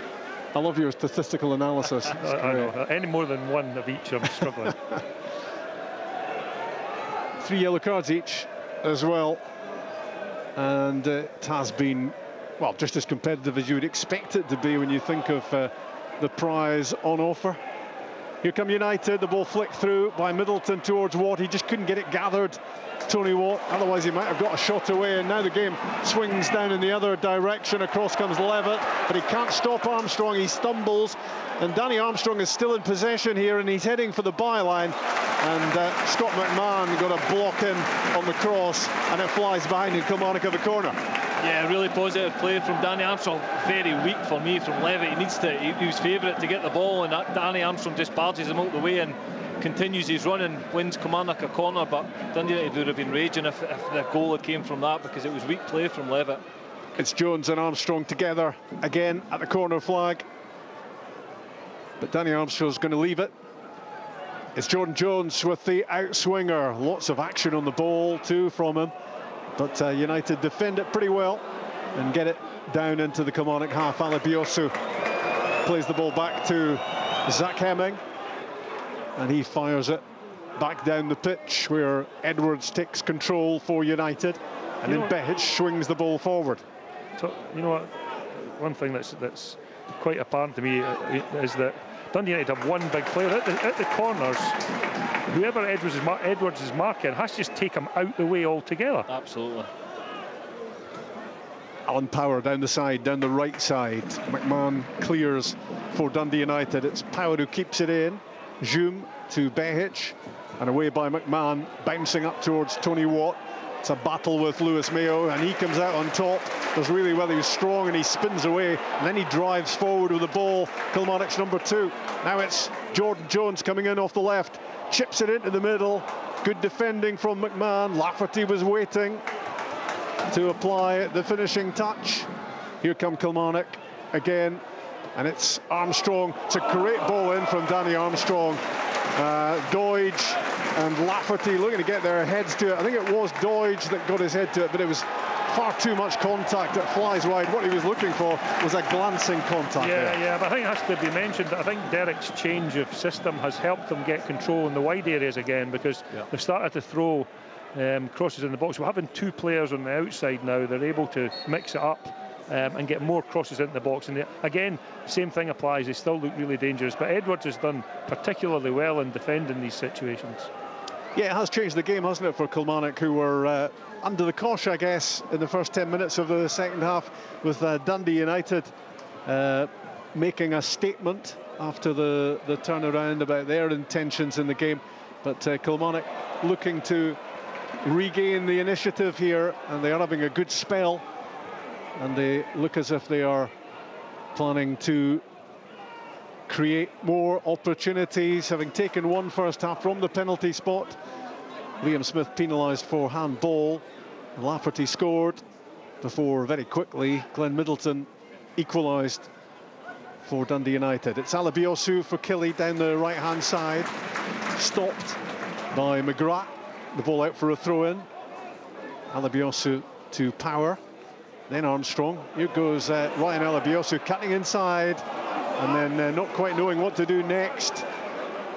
Stabbed away by Dundee United. It was a poor ball in, really, but Killy have it back, and now Jones making one of those darting runs down the left-hand side. I'm never quite sure whether he's going to play in with his left foot or his right. It was the right foot of Jones, and it was the head of Danny Armstrong coming in off the other side to power the ball past Eriksson, and Kilmarnock are back in front, and the Killy fans hope they are heading for Hampden. Yeah, it's a great ball in from Jordan Jones. He's jinking down, he faces the defender up, and I think it's the fullback goes beyond, so it allows him the space just to chip a ball into the box, and Danny Armstrong runs in behind, unmarked, 6 yards out, heads into the corner. Yeah, well, Behic has got to cover the space in between him and the centre-back, and he gets caught on his heels, and all credit to Armstrong. He sensed the opportunity, and he just manages to dart into that space. And from there, he's inside the 6 yard box with a three-header at goal. I'd have been hugely surprised if he missed, but all credit to him for the movement, getting into that area, and from putting the ball in the back of the net. Scored with his head against St Johnstone, the second of his double here that night. It certainly played second fiddle to his opening goal, which was boobed in from 30 yards out. It's another really sharp finish from him, and that's what the two wide players do so well for Kilmarnock. When one is delivering from one side, the other is getting into the box on the other, and it was poor defensively from Dundee United, and he had to be scoring, and he did, Armstrong, and it is number 6 of the season for Killy's number 11, and it is 2-1 for the home team. Still plenty of time for Dundee United to come back again, but they have poked their noses in front, Killy. 2-1 they lead, and we're just about at 74 minutes. Liam Smith on the ball on the halfway line for Dundee United. Freeman wide of him. Joum tries to get a pass through, it didn't. Got a second bite, but again biting into the challenges where Kilmarnock really determined now, having gone in front again for the second time in the game, that they can hold the advantage this time.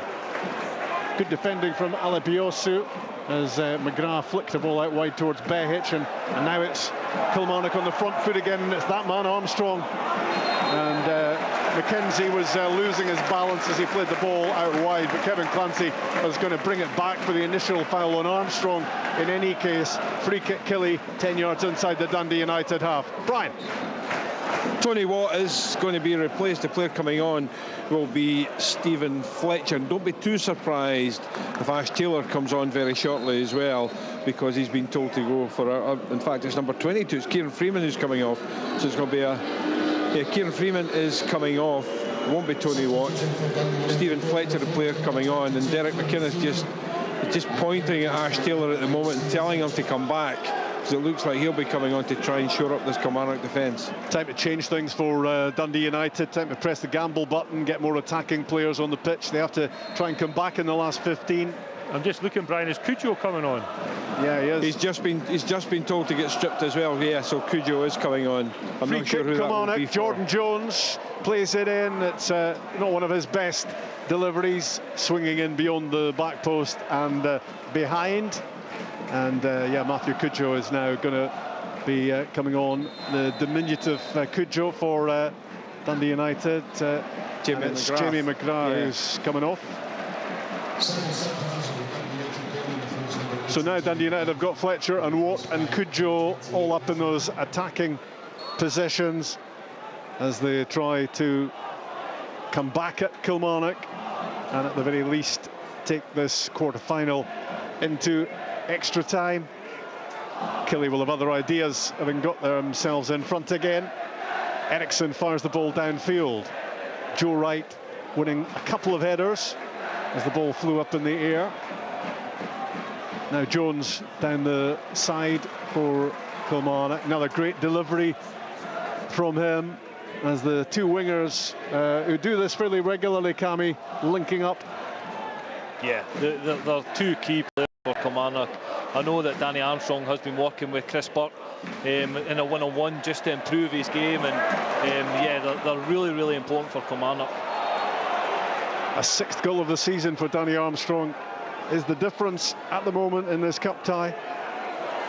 Dundee United have a free kick just outside their own penalty box. The clock will start moving too quickly for their comfort with the situation of the game.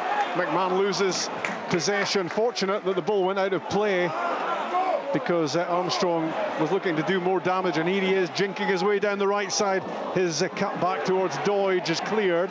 Power plays it straight back to Armstrong, but he was coming back from an offside position. Here's another change, the one exclusively revealed a few moments ago by Brian McLaughlin. Yeah, Ash Taylor is coming on. The player coming off will be Kyle Lafferty, so another rejig, I think, at the back for Kilmarnock. Well, he rejigged things to make Kilmarnock more dangerous in the second half, make them more offensive, which they were when he did that. And maybe this change is now just to shore things up a little with Kilmarnock 2-1 ahead. I think that's exactly what it is, Rob. Ash Taylor will go and sit, go back to a back three, and they've got pace on the outsides with the two wing backs now as well. And it's a formidable back line, Cammy, isn't it? There's some size and they've got some pace as well. Yeah, again, I think the longer this kind of half goes on, the next 5 minutes or so, the fullbacks will be told just to rein it in a little bit and stay in the shape of a five almost, just to shore out this game and make sure they get through it. Off goes Lafferty, his goal after 7 minutes. Had Kilmarnock in front in the game just for a few minutes of the game because Glenn Middleton quickly equalised. Lafferty won the penalty, a handball by Smith, and then tucked it away in the manner of a man who's found the back of the net a lot in his career. Foul by Armstrong on Levitt, and Dundee United have to be in a hurry here. Nearly 79 minutes gone at Rugby Park on BBC Radio Scotland. Kilmarnock 2, Dundee United 1. Killy with 1 foot in the semi-finals, but here come United, and Behic with a pass with the outside of his left boot. It was intended for Stephen Fletcher, but it just spun away from him, and then it favoured Zach Hemming coming off his line to grab it. Yeah, that pass wasn't on. You know, it was too difficult and the angles weren't right, and the defender had it covered. So for all of those reasons, it wasn't successful. Hemming launches the ball down the pitch, chested down by Doidge, fired forward by Liam Smith, and then returned with interest by Kilmarnock in the middle of the pitch. Lovely touch from Mackenzie, out wide to Jordan Jones, coming in off the left side, and looking to pick the right pass and find the goal that would surely decide this game. It would seal it for Kilmarnock, were they to score again. Now on the counter, Levitt for Dundee United tries a long ball which cannons off Mackenzie. Zoom to Watt, turned back inside towards Cujo, and there was Rory Mackenzie. He's all over the pitch. Massive work ethic about Kilmarnock's number 7. and he got back there to intervene. Forward from Armstrong, and Jordan Jones looking to get on the end of the Armstrong pass, and bundled over was Liam Smith. In the process, it was aggressive, it was determined from Jones. Forward goes Krzenik, down the left-hand side, the young sub for Kilmarnock. Back with Jones again. We're inside the last 10 minutes. And Kilmarnock, in Derek McInnes terminology, will be looking to manage this game through from a winning position. Jones to the byline, rolls it back, and almost an opportunity for Rory McKenzie. Yeah, it was a difficult one. Jordan does really, really well, faces the defender up, drives in the box, but there wasn't much option for him. I feel as if he probably should have just went on his cell and tried to get a shot away, but unsuccessful for Kilmarnock. More action on the touchline, Brian. Yeah, Craig Sibbald has had the call, although I think we'll have to wait a minute, Rob, just before the ball goes out of play once again before he does. Not quite sure who it will be, possibly Glenn Middleton. Craig Sibbald was the player left out from a Dundee United point of view in terms of the 11 who started on Saturday in Dingwall. It's going to be Levitt.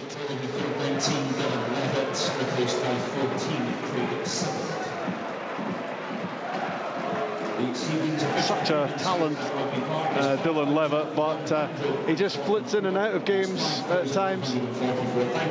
Yeah, he needs to have a more sort of concerted period of possession and controlling the game, because he just flits, as you say. It doesn't because I think he has the ability to get the game by the scruff of the neck, but he doesn't seem to be able to do it for any concerted period of time. I think that's what makes it frustrating, Craig, is just you know what he is capable of.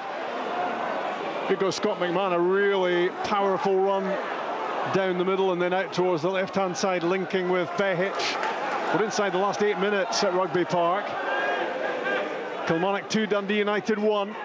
There's a real urgency about United, there has to be, and down goes Cudjoe. It was a challenge really that Danny Armstrong didn't need to make, and what it offers here is the chance for United to get the ball in the box and send Ryan Edwards forward to try to have an impact on this. Yeah, it was a poor free kick to give away. There's no need for Danny to jump into that challenge. 5 yards in from the touchline, left-hand side. Craig Sibbald, just about his first action on the pitch. Plays it in towards Edwards, his knockdown, and the free kick goes Kilmarnock's way. Yeah, it wasn't a great ball in from Sibbald, too much height in it.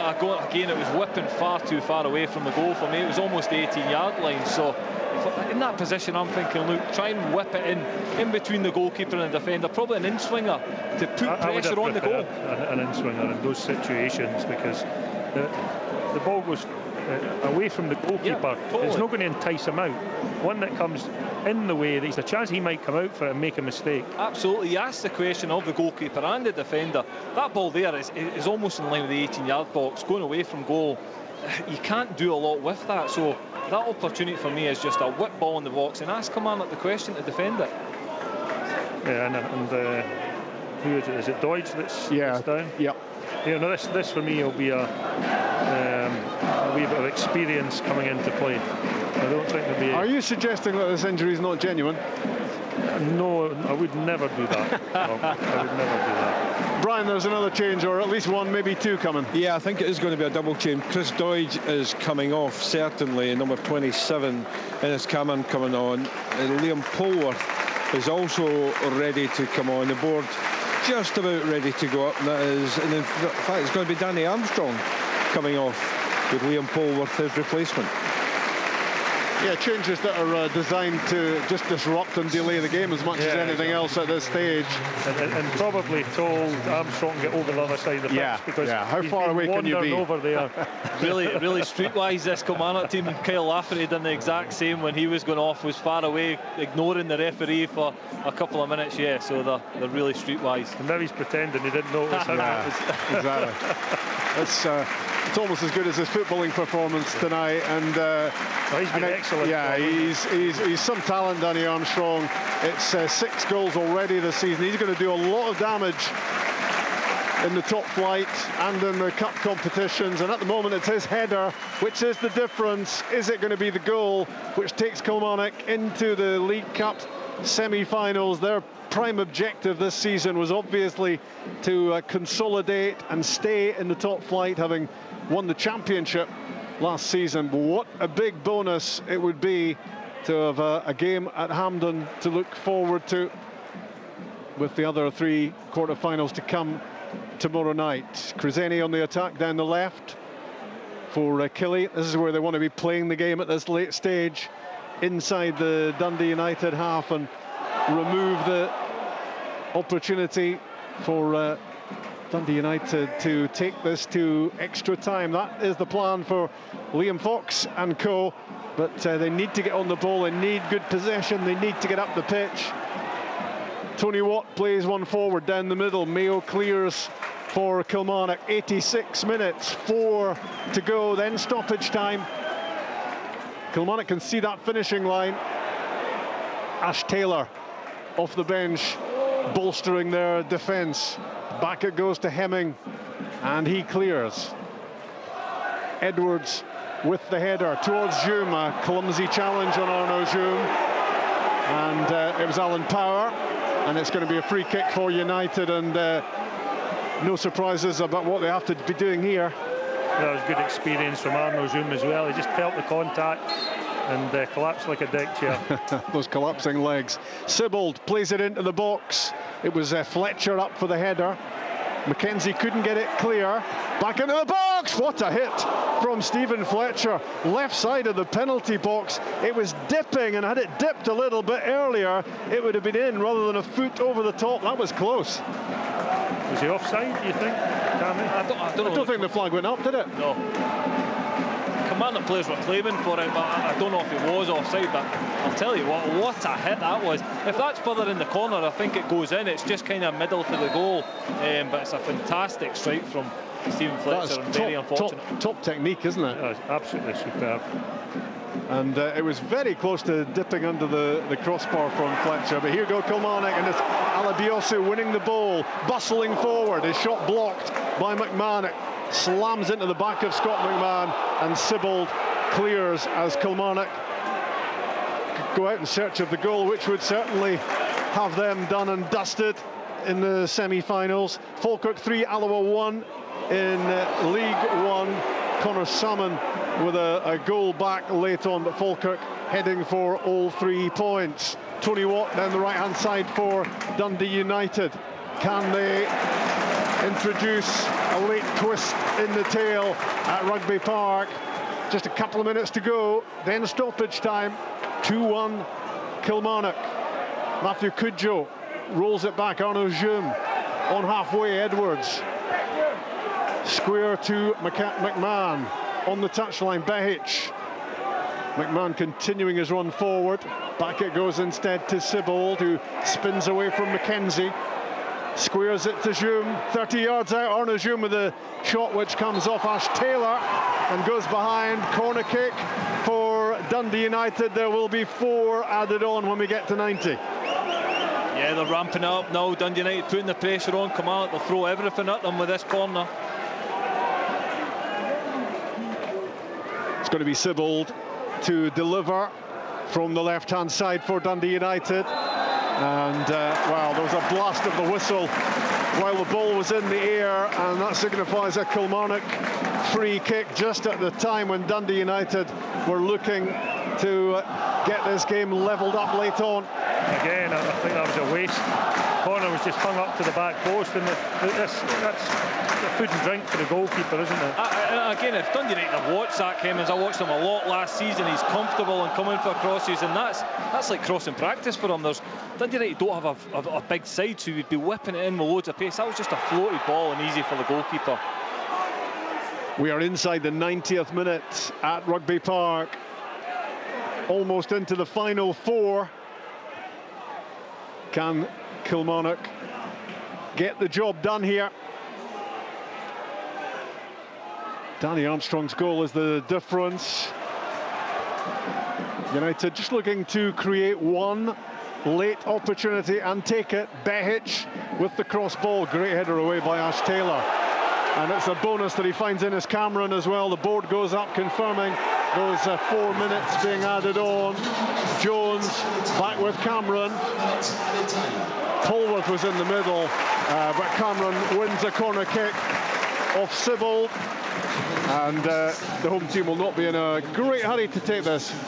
No, and again it was great defending. Ash Taylor, big, brave, heads away, and Innes Cameron does really well, gives it to Jordan Jones and continues his run, gets it back and wins a corner, and just what Kilmarnock want. The ball down in that corner, and I'm sure they would try to keep it there for as long as they can. This Kilmarnock team have got quite a lot of strengths, haven't they? They play with some amount of energy, some fitness levels they've got, because they're everywhere on the pitch. Their work rate is incredible, and they make teams, for me, I watched them against St Johnstone and tonight, they make it difficult for teams. They're in their faces, they don't give them a chance to play an easy pass, and that's why they're starting to pick up points and win games of football. To throw in on the left hand side, Jones with it. Just a couple of moments ago, his natural instinct, Jordan Jones, was to dart towards the penalty box. Then he had a rethink and he headed back towards the corner flag again. It's all about just keeping what they have at the moment, Kilmarnock, which is a 2-1 lead, and we're inside stoppage time. And the prize is a trip to Hampden. And they can almost reach out and touch it at the moment, the Kilmarnock fans. But Dundee United have to produce something here late on. They have to be giving it everything. But Kilmarnock get the ball up the pitch towards Cameron. Smith forced into heading the ball out. It's a Kilmarnock throw, and they're running down the clock at the moment, the home team, pretty effectively.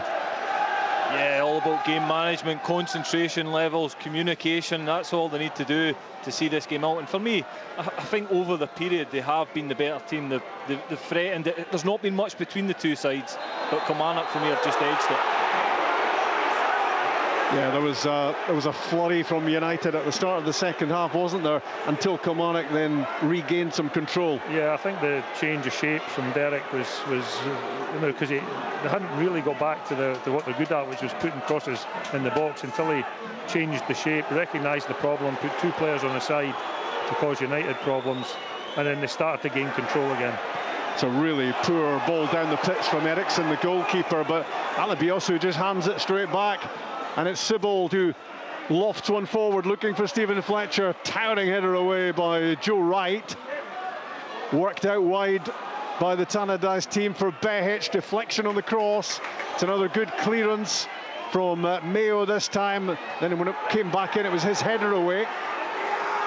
Still looking to make something happen here, Dundee United. The ball across the pitch and out for a throw-in on halfway, and Kilmarnock are almost there. Yeah, sloppy from Dundee United, just took away any chance of putting more pressure on. Kilmarnock gave away a sloppy pass, and exactly what Kilmarnock want, the ball out of play and just to take their time to take this throw in. There's going to be one almighty roar around us when the final whistle goes. The finishing line is very much in sight. And it's pretty much played out as we thought it would. Not a lot between the teams. They can barely be separated in the Premiership at the moment. They've been struggling. They've both found some form of late. And it has been pretty close between them, but Kilmarnock, Craig, are almost there.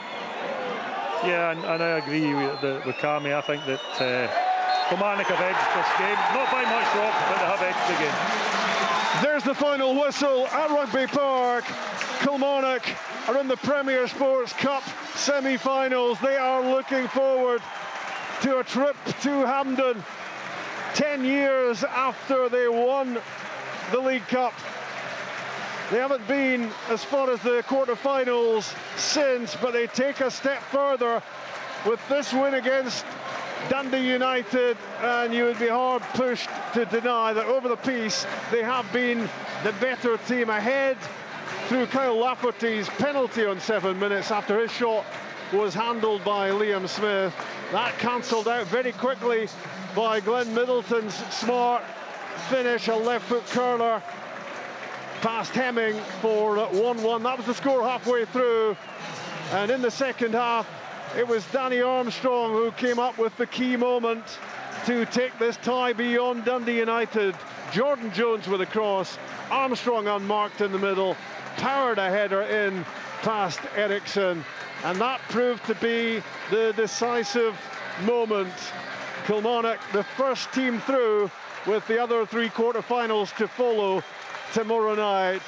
Celebrations in Ayrshire tonight as Kilmarnock win this one by 2-1.